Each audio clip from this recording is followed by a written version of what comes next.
Hi, we're moving on to section 1.4, which is design for reliability. This is another section that is very useful, that is very exciting, but unfortunately at the same time, computationally could be a little bit challenging. However, our style is to move the computation burden to the Excel. Therefore, the burden shouldn't be too much on you. Okay, so I hope you can get the concept correct through this lecture. And I'm making several different videos. So this particular video will focus on the concept, and the next couple of videos will focus on the problem solving. Okay, let's take a look. So the economics, so that we can justify the reason why we study the reliability, and the mathematics, the detailed mechanics of calculating the reliability. Okay, but we first focus on the probability of failure, because the probability of failure is related to the reliability. Reliability is nothing but the probability of not failing during a time period. Okay, that's our way of understanding the reliability. Probability of not failing during a time period. Therefore, understanding the probability of failing is very important, because the reliability is equal to 1 minus probability of failing. Therefore, whenever we have probability of failing given the time period, and we can always get to the reliability, which is probability of not failing. Okay, so that is the mathematical relationship between these two guys.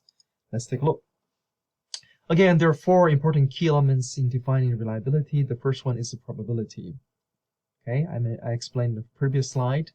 And we also need to discuss the reliability within specific time frame, because without a time frame, discussing the reliability is meaningless, because basically no units can survive indefinitely. Okay, because if you're putting no time restriction, nothing is reliable. Therefore, we always want to discuss reliability within the given amount of time. And then performance, whether the products are functioning as expected, and also the operating conditions. We'd like to define the reliability within the boundary of operating conditions.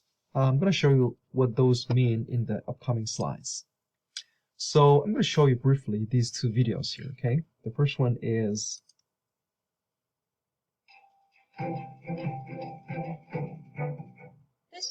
This is Lisa from Mobile Tech Review, and I'm at the Lenovo ThinkPad Labs in Yokohama, Japan. IBM days, before Lenovo bought them, well, they had their design labs in Japan, so here we are. This is so sorry if you're hearing some echo here. Still figuring out these audio-video details. So if you look at here, I bet that you've seen all these tests. There are, folding the laptop hinges constantly to measure how long it will take to kill the laptop, to kill the hinges. Okay, I don't know what kind of test is this, but excuse me, maybe it's durability test on the screen itself. Okay, and let's move on to the next one. This is a IKEA automotive vibration simulation test. I think it is testing a bunch of light bulbs. Right. So it looks like a bulb that you can attach to your vehicle. So it is currently simulating the everyday driving experience.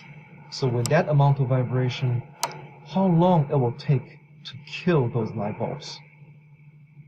Okay, so you got the idea. So because I posted all these slides in the lecture at the Blackboard, you can always take a look at those videos by yourself. So all these lab testing have several things in common, but I'd like to highlight two things I can tell that can be related to the lecture component. So they're designed to see how long does it take to kill a unit.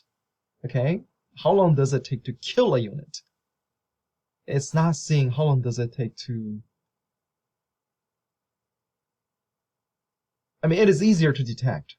how long does it take to kill a unit? And they are replicating the operating conditions. They're all replicating the actual usage behaviors. Uh-oh, I'm coughing. Okay, let's move on to the next slide. Oops. So, economics of reliability, the reason why we have to study the reliability first. Of course, the reliable products are loved by consumers. There's no need for me to elaborate on that more, because it's very important. Also, the failure rate during the warranty period needs to be estimated. I think that is something you may not have thought of, right? When you think of the reliability. So you need to know whether or how many of the units will fail during the warranty period for all the batches I'm releasing to the market. So rationally, a manufacturer will not release a product that will cause unbearable repair costs during the warranty period. Oops, sorry. Previous. Okay, so look at this simple example. About 80% of consumers will do warranty claim on defective units. 20% will just move on, okay? And 80% will claim the warranty once they discover the defective items. And the expected loss per unit is $20 when outside of specification limits. And it means that in order to cover the warranty claim, it costs you about $20. And the probability of failure within the warranty period is 10%. Okay, so this is key information.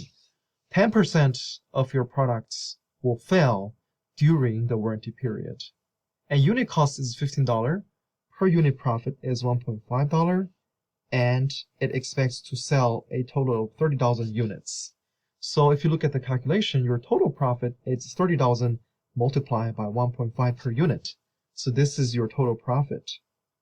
And what is the penalty? Because you have to cover all these warranty claim. So you release 30,000 units, 10% of those are defects, and 80% of customers will claim those. Each claim will cost you $20. Therefore, total warranty penalty is $48,000. If you compare the warranty costs with your total profit, nobody who's rational will do this business. Okay? Therefore, it is extremely important that we understand what is this number right here, which is the probability of failure within the warranty period. Because other things are not of our concern. Okay? You should learn that from other chapters or other subjects. Okay? So unit release to the market is constant. Number of consumers that claims the warranty is not under your control, right? And the cost is kind of fixed. So we can control this by measuring it. Once you can measure it, you can improve it. That is our logic, right? Let's move on. So if you look at the overall reliability section, and we have a single component reliability, which is going to be the focus of today. And we're going to focus on system reliability sometimes next week. Okay? So today, mostly I'm going to discuss these two concepts. Failure rate and mean time to fail, I should say. Okay, the failure rate. So reliability is determined by the number of failure per unit time during the duration under consideration. So we usually call it as a failure rate. Failure rate is, in our case, we are using the Greek letter lambda to notate failure rate. Okay, the failure rate is the number of failure per unit. Number of failure rate per unit time. Just memorize this concept, okay? Number of failures per unit time. So for example, number of failures per hour. Okay, that is per unit time. So lambda can tell us the number of failure per hour. And the related concept is the amount of time it takes to fail. Amount of time it takes to fail, which can be in two different forms. Mean time to fail and mean time between fail. If your product can be fixed, and once you fix, you can use it again, that is something we can call as mean time between failures. Okay, but you have to discard your product once it experiences failure. In that case, we are calling it as mean time to fail. So not too different. Both of concepts are telling us how long does it take for a product to experience failure in terms of hour. Okay, interestingly, lambda is related to the MTTF. It's nothing but 1 over lambda. How so? Let's look at the example right here.